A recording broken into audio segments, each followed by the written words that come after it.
পেঁপে আলু পেঁপে দিয়ে তেলাপিয়া মাছের ঝোলটা হয়ে গেছে। তো বন্ধুরা, তোমরাও এইভাবে বানিয়ে খেও। দুপুরে গরম গরম ভাত দিয়ে দারুণ লাগবে খেতে তেলাপিয়া মাছের ঝোলটা।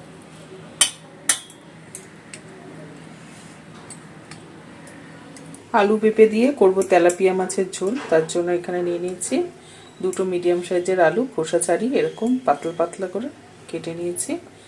আর নিয়েছি মিডিয়াম সাইজের অর্ধেক পেঁপে, অর্ধেক নিয়েছি, খোসা ছাড়িয়ে এরকমভাবে কেটে নিয়েছি। আলু আর পেঁপেটা কেটে ধুয়ে জলটা ঝরিয়ে নিয়েছি। আর এখানে নিয়েছি তেলাপিয়া মাছ, এখানে আছে 700 গ্রাম মাছ আছে। মাছটা ভালো করে ধুয়ে জলটা ঝরিয়ে নিয়েছি। 700 গ্রাম তেলাপিয়া মাছ আছে। মাছের পরিমাণ দিয়ে দিলাম নর্মাল চামচে 1 চামচ নুন, 1/2 চামচ হলুদ গুঁড়ো, দিয়ে দেবো 4 চামচ মতো সর্ষের তেল।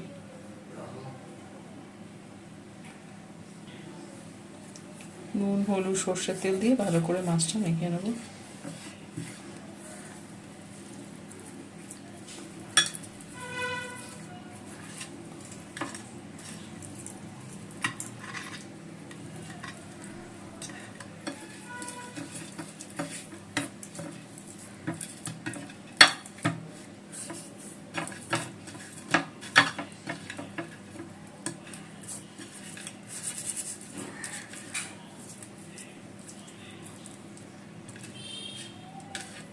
মাছটা ভালো করে মেখে নিয়েছে, এখন মাছটা ভেজে নেব। গ্যাসটা ধরিয়ে একটা কড়াই বসিয়ে দিয়েছি। কড়াইটা গরম করে নিয়ে দিয়ে দিলাম 50 গ্রাম মতো সর্ষের তেল। তেল ভালো করে গরম করে নেব। তেল খুব ভালো করে গরম করে নিয়েছি। কড়াইটার দিকে একটু বাজিয়ে নিলাম। গ্যাসটা লোতে করে মাছটা তুলে দিয়ে দিলাম।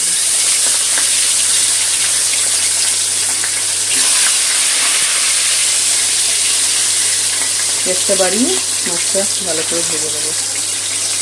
ফের একদিকটা ভাজা হয়ে গেছে, মাছটা উঠে দিলাম। দিয়ে অপর পিঠটাও ভালো করে ভেজে নেব। মাছের 2 পিঠটা ভালো করে ভেজে নিচ্ছি।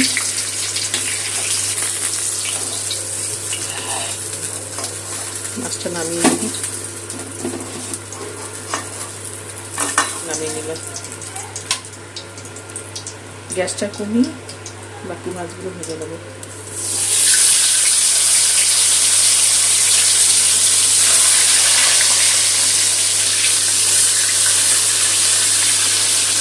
গ্যাসটা বাড়িয়ে দিয়ে মাছটা 2 পিঠটা রাখতে ভেজে নেব। মাছের 2 পিঠটা ভালো করে ভেজে নিয়েছি। তেলটা থেকে মাছটা নামিয়ে নেব।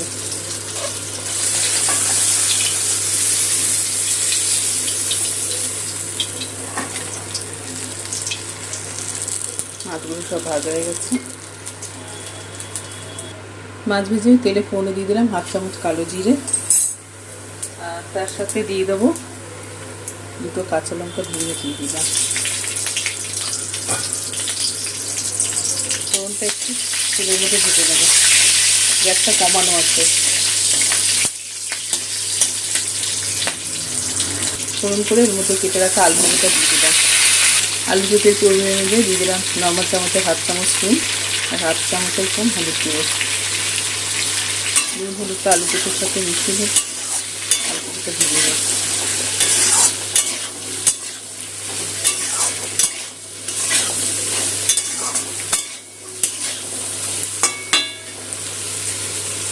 গ্যাসটা বাড়িয়ে ঢাকা দিয়ে ভেজে নেবো, তার আলু পেঁপেটা অনেকটা নরম হয়ে যাবে। 2 বার মতো ঢাকা দিয়ে আলু পেঁপেটা ভেজে নিয়েছি। আলু পেঁপেটা একটু লাল করে ভেজে নিয়েছি।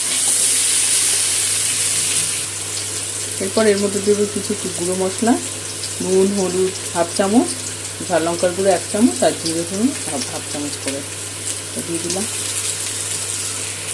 গ্যাসটা কমানো আছে। এখন এই গুঁড়ো মশলাটা আলু পেঁপের সাথে একটু কষিয়ে নেব।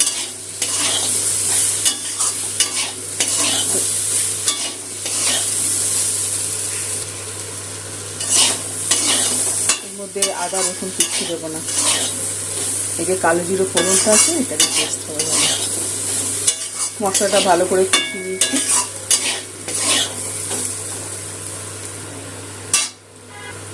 যে প্লেটের মধ্যে মাছটা মেখেছিলাম তার মধ্যে যে নুন হলুদ তেলটা আছে সেটা অল্প জল দিয়ে ভিজিয়ে দিলাম। এই জলটা দিয়ে আলু পেঁপেটা একটু নেড়ে চেড়ে নেব। মশলাটা একটু মিশিয়ে নিলাম।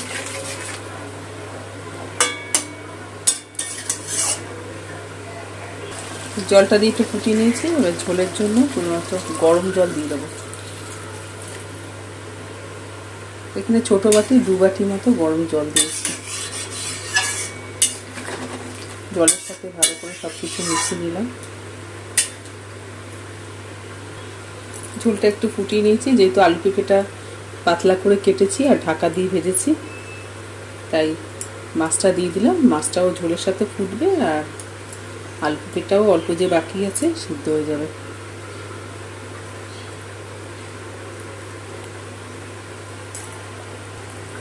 ঝোলটা ফুটিয়ে নিয়ে মাছটা ঝোলের সাথে একটু মিশিয়ে নিলাম।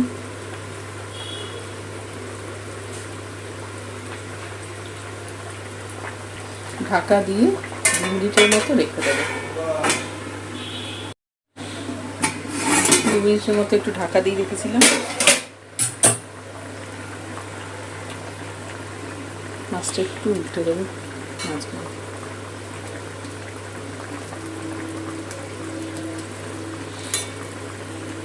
যাতে মাছের ওপিকটাও ভালো মতো ঝোল মশলা টশলা ভালো করে ঢুকে। মাছগুলো উল্টে দিলাম, গ্যাসটা বাড়িয়ে দিলাম, দিয়ে মাছের ঝোলটা হয়ে এসছে। আলু পেঁপেটা একটু আলু সিদ্ধ হয়ে গেছে আর পেঁপেও পাতলা করে দিয়েছি, সিদ্ধ হয়ে গেছে। কটা কাঁচা লঙ্কা দিয়ে দিই। ঝোলের কাঁচা লঙ্কাটা খেতে ভালো লাগে। আর একটুখানি ধনে পাতা দিয়ে দেবো,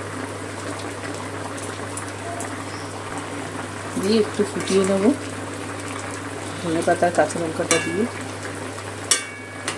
ফুটিয়ে নিলেই আমাদের তেলাপিয়া মাছের আলু পেঁপে দিয়ে পাতলা ঝোলটা হয়ে যাবে। একটুখানি ফুটিয়ে নিলাম 1 মিনিটের মতো, দিয়ে গ্যাসটা বন্ধ করে দিলাম। আলু পেঁপে দিয়ে তেলাপিয়া মাছের ঝোলটা হয়ে গেছে।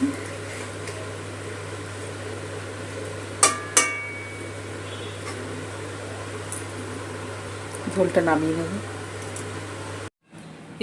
আলু পেঁপে দিয়ে তেলাপিয়া মাছের ঝোলটা হয়ে গেছে। তো বন্ধুরা, তোমরাও এইভাবে বানিয়ে খেও।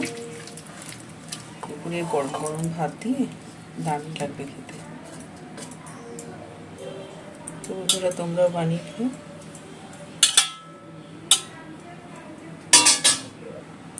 আলু পেঁপে দিয়ে পাতলা করে, খুব পাতলা না, আলু পেঁপে দিয়ে মাছের ঝোলটা দারুণ লাগে, তেলাপিয়া মাছের ঝোলটা।